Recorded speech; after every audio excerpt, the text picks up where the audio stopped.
এখন বলবো আমি কেন বিএনপি ছাড়লাম। বিএনপির দুজন প্রতিষ্ঠাতার মধ্যে আমি একজন। শহীদ রাষ্ট্রপতি জিয়াউর রহমান প্রথম নাম দিয়েছিল জাগো দল। আমি উনাকে বললাম জাগো দল মানুষ খাবে না, এটার নাম দেন বাংলাদেশ জাতীয়তাবাদী দল, বিএনপি। এটা ডকুমেন্ট আমার কাছে আছে। আগে যে দুইটা কথা বললাম সেটারও ডকুমেন্ট আছে। এই অশিক্ষিত লোকদের যদি কোনো সন্দেহ থাকে আমার কাছে আসলে বিনা পয়সায় তাদেরকে ডকুমেন্টগুলি দেখাই দেব। কিন্তু শফিকুর রহমান সাহেবকে নিয়ে কটূক্তি করাটা ঠিক হবে না, এটা বেয়াদবির পর্যায়ে পড়ে।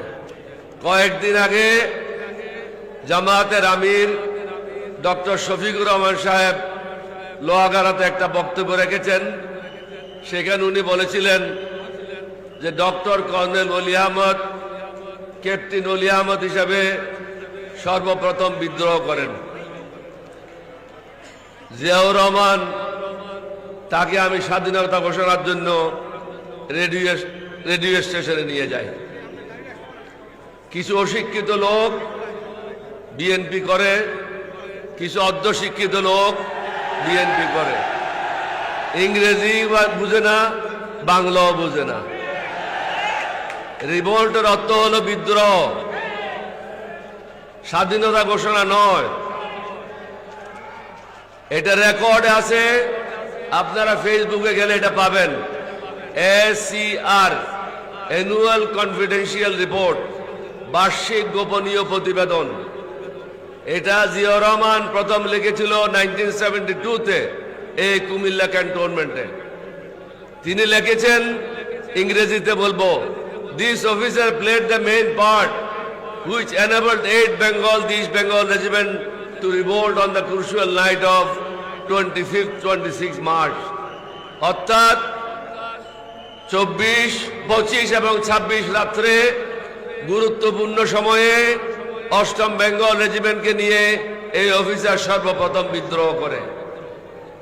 8ম বেঙ্গলের দ্বিতীয় সিনিয়র অফিসার তৎকালীন মেজর মীর শওকত আলী, পরবর্তী পর্যায়ে লেফটেন্যান্ট জেনারেল মীর শওকত আলী, তিনি লিখেছিলেন, This officer on his own initiative asked Ziaur Rahman to declare independence of Bangladesh. অর্থাৎ এই অফিসারই তার নিজ উদ্যোগে জিয়াউর রহমানকে বলেছিলেন স্বাধীনতা ঘোষণার জন্য। তাহলে প্রথম বিদ্রোহ কে করলো? ক্যাপ্টেন অলি আহমদ। 5 মিনিট পরেই জিয়াউর রহমানকে গুলি করে হত্যা করে কর্ণফুলীতে ফেলায় দেওয়ার কথা। আমার টাইমলি অ্যাকশন, যথাসময়ে পদক্ষেপের কারণে জিয়াউর রহমান আল্লাহর মেহেরবানিতে, আল্লাহর হুকুমে রক্ষা পেয়ে যান। স্বাধীনতা ঘোষণার ব্যাপারে তাকে আমি পরামর্শ দিয়েছিলাম। কেন পরামর্শ দিয়েছিলাম?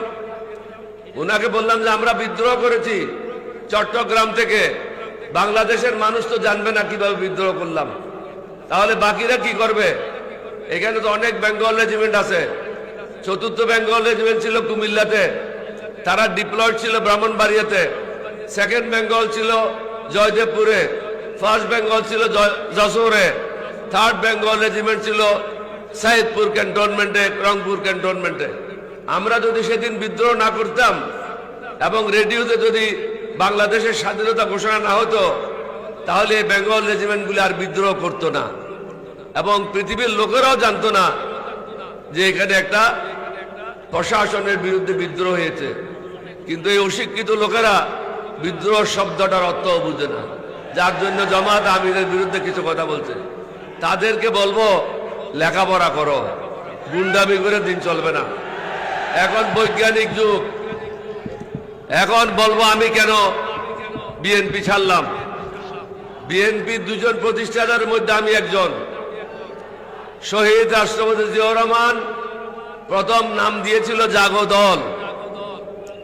আমি উনাকে বললাম জাগো দল মানুষ খাবে না, এটার নাম দেন বাংলাদেশ জাতীয়তাবাদী দল, বিএনপি। এটা ডকুমেন্ট আমার কাছে আছে। আগে যে দুইটা কথা বললাম সেটারও ডকুমেন্ট আছে। এই অশিক্ষিত লোকদের যদি কোনো সন্দেহ থাকে আমার কাছে আসলে বিনা পয়সায় তাদেরকে ডকুমেন্টগুলি দেখাই দেব। কিন্তু শফিকুর রহমান সাহেবকে নিয়ে কটূক্তি করাটা ঠিক হবে না, এটা বেয়াদবির পর্যায়ে পড়ে। আমি কেন চলে আসলাম নিজের হাতে গড়া পার্টিকে ছেড়ে? দেখলাম জিয়াউর রহমানের বিএনপি নাই। জিয়াউর রহমানের বিএনপি সময় বাংলাদেশের সেরা লোকগুলি আমরা দলে নিয়েছিলাম। আপনাদের কুমিল্লার সন্তান আজিজুল হক সাহেব ইংলিশের প্রফেসর, ঢাকা বিশ্ববিদ্যালয়ের ওনার মতো লোক অ্যাডভাইজার ছিল। কিন্তু জিয়াউর রহমানের মৃত্যুর পরে আস্তে আস্তে অধঃপতনের দিকে যেতে লাগলো। বেগম জিয়ার সময় এসে আমরা কিছু থামাইয়ে দিলাম, কিন্তু 2001 সালের পরের থেকে এই দলটি দুর্নীতিবাজ ব্যবসায়ীদের হাতে চলে যায়, সন্ত্রাসীদের হাতে চলে যায়, অশিক্ষিত লোকদের হাতে চলে যায় এবং ঋণ খেলাপিদের হাতে চলে যায়। এটার আমি প্রতিবাদ করেছিলাম, কিন্তু আমার কথা শুনে নাই। তখন আমি চিন্তা করলাম, আমার কথা যখন শুনে নাই আমাকে এই বিদায় নিতে হবে।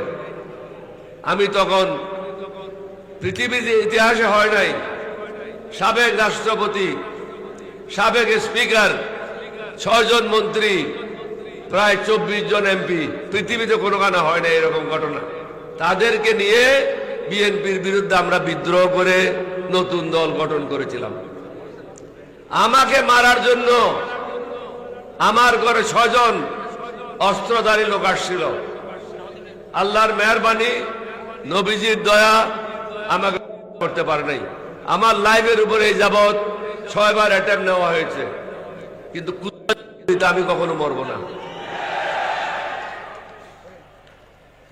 আপনাদেরকে অনুরোধ করব, যে দলটা জনগণ প্রত্যাখ্যান করেছে, একটা হলো আওয়ামী লীগ আর একটা হলো বিএনপি। এটা প্রত্যাখ্যিত জনদল। যে দলের নেতা বলে আমি দেশে যাব কিনা, এটা আমার উপর নির্ভর করে না, এটা নির্ভর করে অন্য বিষয়ের উপরে। অর্থাৎ মোদী সাহেব অনুমতি দিলে আসবে, মোদী সাহেব অনুমতি না দিলে আসবে না। আপনারা কি মোদীর গোলাম? তাহলে চিন্তা করতে হবে, বাংলাদেশের লোকজনকে চিন্তা করতে হবে কোন পথে যাবেন। মোদীর গোলামি করবেন না বাংলাদেশের জনগণের গোলামি করবেন, এটা চিন্তা করতে হবে। এখানে জামাত ইসলামের বিষয় না, এলডিপির বিষয় না, বাংলাদেশের স্বাধীনতা সার্বভৌমত্বের বিষয়। এই প্রথমবার আমরা সুযোগ পেয়েছি। আমিও জামাতে যোগ দিই নাই, জামাত এলডিপিতে যোগ দেয় নাই। আমরা কয়েকটা দেশপ্রেমিক দল, জাতীয়তাবাদী শক্তি একত্র হয়েছি কতগুলি কর্মসূচি হাতে নিয়ে। এই কর্মসূচিগুলি কি? এই কর্মসূচি হচ্ছে আমরা ন্যায় শাসন প্রতিষ্ঠা করব, সুশাসন প্রতিষ্ঠা করব, টেন্ডারবাজি বন্ধ করব, দুর্নীতি বন্ধ করব, ঋণ খেলাপিদের জেলে আবদ্ধ করে তাদের থেকে ঋণগুলি পরিশোধ করার ব্যবস্থা করব। যেটা সৌদি আরবে করেছিল, সবাইকে হোটেলে আবদ্ধ করে তাদের কাছ থেকে টাকাগুলি উদ্ধার করেছিল। আমাদেরকেও সেই ব্যবস্থা নিতে হবে। কোনো কাকেও ছাড় দেওয়া যাবে না। তাদের বাপের টাকা না, এগুলি হলো জনগণের টাকা। জনগণের টাকা খাবে আর আমরা বসে বসে তামাশা দেখব, এটা হবে না। এটা হলো আমার জীবনের শেষ যুদ্ধ। 87 বছর বয়স। আমি তাহের সাহেবের ডাকে এগিয়ে আসছি বাংলাদেশের জনগণকে বলার জন্য, নিজের পায়ে নিজে কুড়াল মারবেন না, দেশটাকে বাঁচান। আমরা বুড়া হয়েছি, কিন্তু যুবকদেরকে এগিয়ে আসতে হবে। আমাদের 1400 ছেলে আত্মাহুতি দিয়েছে, শাহাদত বরণ করেছে। আপনাদের এলাকার 17 জন ছেলেকে হয়েছে, তাদের তো কি এমনি বিতে যাবে? আমি আবারই বলবো, এখানে 11 দলীয় ঐক্য জোটের বিষয় না, এটা হলো বাংলাদেশের অস্তিত্বের বিষয়।